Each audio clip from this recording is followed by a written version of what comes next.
Samajwadi party के राष्ट्रीय अध्यक्ष अखिलेश यादव का बयान। अखिलेश यादव बोले, भगवान श्री राम के नाम पर हमें अपमानित ना करें।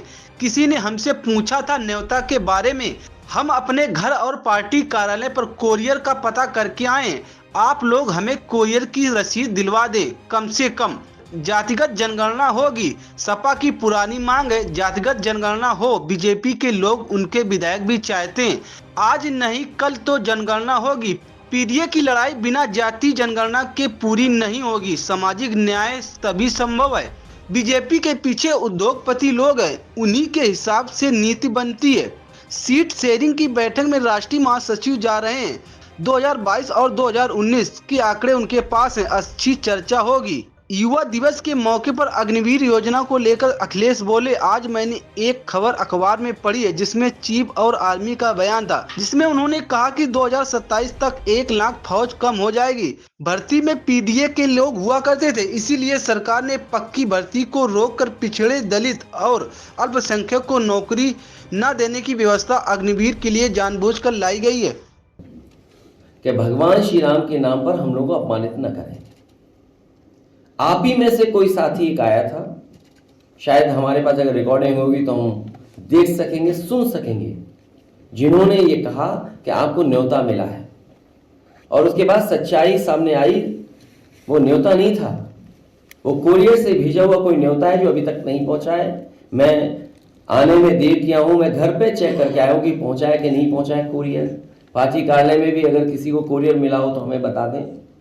और कम से कम आप में से जो लोग उस दिन न्योते की बात कर रहे थे कि आपको न्योता दिया गया है, कोई देने आया है, मैं आप ही उस साथी से कहना चाहता हूं कि कम से कम उस कोरियर की रिसिप्ट हमें दिलवा दें। उस कोरियर की, जिस कोरियर चला है उसकी रिसिप्ट दे दोगे तो हमें आसानी होगी उस तक पहुंचने में और जानकारी हासिल करने में। जहां तक आप जानवरों की बात कर रहे हैं, ये हमारे पत्रकार साथी ने जब आंख खोली होगी तो इन्होंने ट्वीट हमारा देख लिया होगा। आज जो मैंने अखबार देखे हैं, जो अखबार मैंने देखे उसमें दिखा है कि 2 सांड किसी की छत पर चढ़ गए हैं, वो लड़ाई कर रहे हैं। एक किसान अपने खेत बचाने के लिए डंडा लेकर के बचाव करने की कोशिश में है। कुछ तस्वीरें आई हैं कि जानवर खेतों में घुसा हुआ है। पूरे उत्तर प्रदेश में किसी किसान का खेत नहीं बचा जिसमें उसने तार न लगा ली हो। यहाँ जितने साथी बैठे हैं, हमारे पत्रकार साथी भी जाते हैं समय समय पर लखनऊ से बाहर, और जितने हमारे साथी आज यहाँ हॉल में बैठे हैं, उन सब ने खेत देखे होंगे कि हर किसान ने अपने खेत की वायरिंग की हुई है, तार लगाया हुआ है, और रात में किसान निकलते हैं अपने खेती को बचाने के लिए। मुझे लगता है भारतीय जनता पार्टी का ये तरीका है कि खुले जानवर छोड़ दो, उसका बजट लापता कर दो, और यही रास्ता है $1 ट्रिलियन इकोनॉमी। अखिलेश जी, जानवर गिने जा रहे हैं, जातिवार जनगणना से सरकार भाग रही है।